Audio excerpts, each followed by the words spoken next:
I am Gianna, the pet engineer.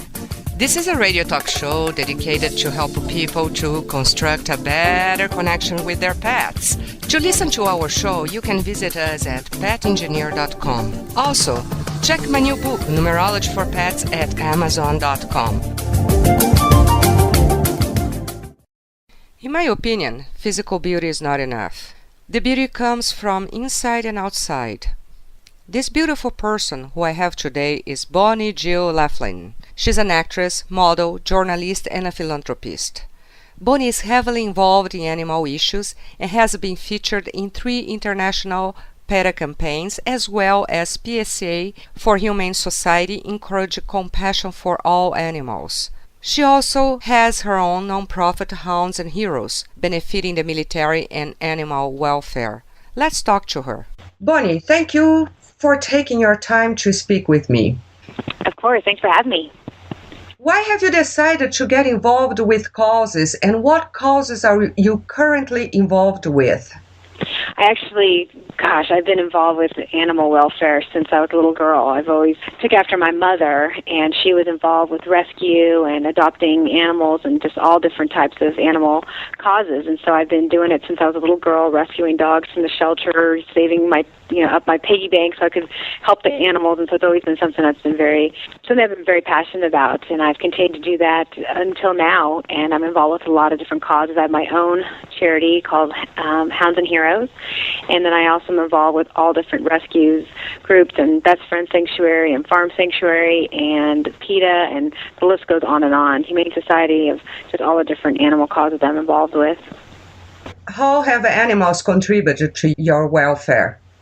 I mean, for me, animals are for me, it's like a way of life. It's something that I'm just so passionate about. I mean, they don't have a voice, so we are their voice. And animals are just so innocent, so for me, it's being able to be their voice and try to help as much as I can, and not just dogs and cats, but animals all across the board, from, like I said, I'm a vegetarian, so I help with, all the different farm animals and helping against the fur and helping get different animals out of the circuses, like elephants and just everything, helping with the horses. I mean, anything I can do. I'm really involved with so many different animal causes, and I just feel they give so much back to us. I mean, there's a lot of animals, dogs that help with, being therapy dogs for humans, or helping soldiers come back from PTSD and being able to cope with that. So they give, so much for us, and, we need to be there for them, is the way I look at it.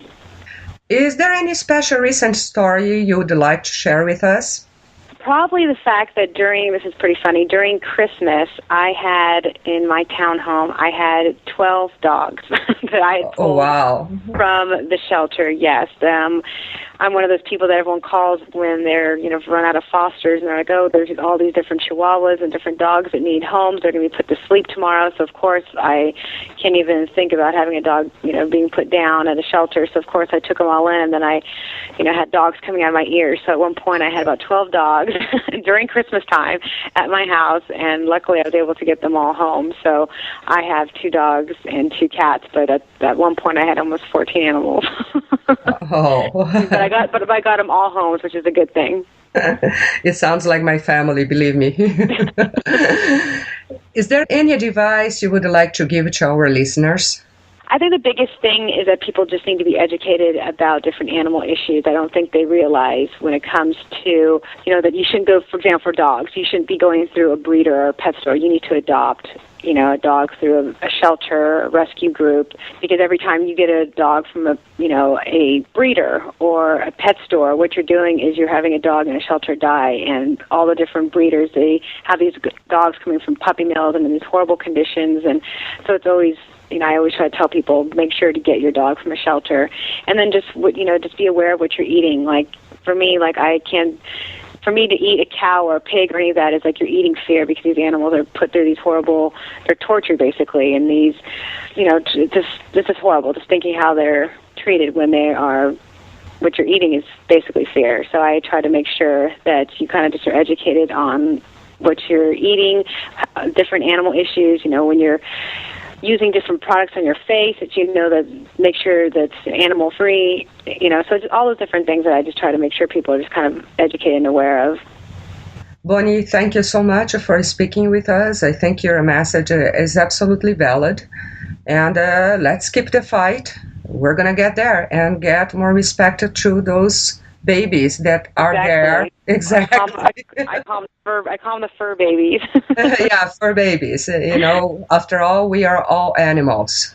Exactly. And so we just got to make sure to think of our, animals and to, we're their voice. Yep, we have to, even though I think they have a stronger voice than we do, but we don't hear them. Yes, my dogs have a bigger bark than I do, but but they still need us, and we need more people like you and I to just kind of stand up for them. Well, thank you so much again for taking Thank you so much.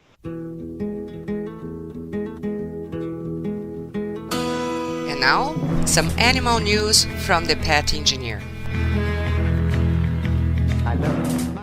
Circus elephant collapses after performance in California. Yep, it happened in Anaheim, California, as the Ringling Brothers and Burnham and Barley Circus was loading its performing animals in 2 box cars.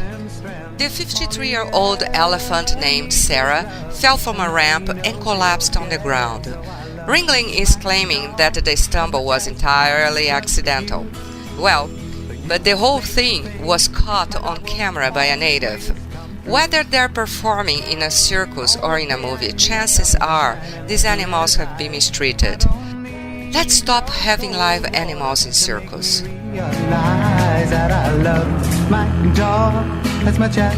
UK deal to prevent rhino extinction. Britain has a secured international agreement to clamp down on illegal trade of rhino horn, that now worth more than diamonds, gold, heroin and cocaine.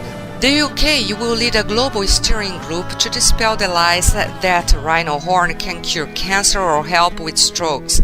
Lies which are creating such a demand for it in Asia that is now worth around $50,000 a kilo.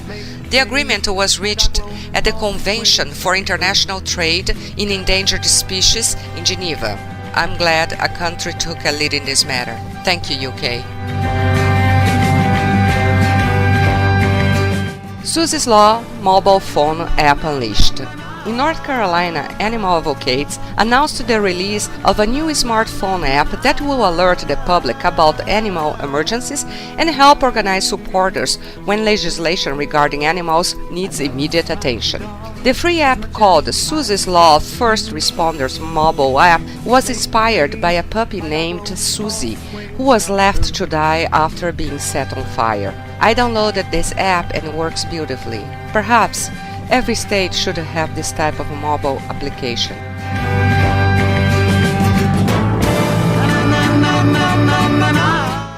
If you have any news, opinions or suggestions you would like to share, go to thepetengineer.com under the submission link.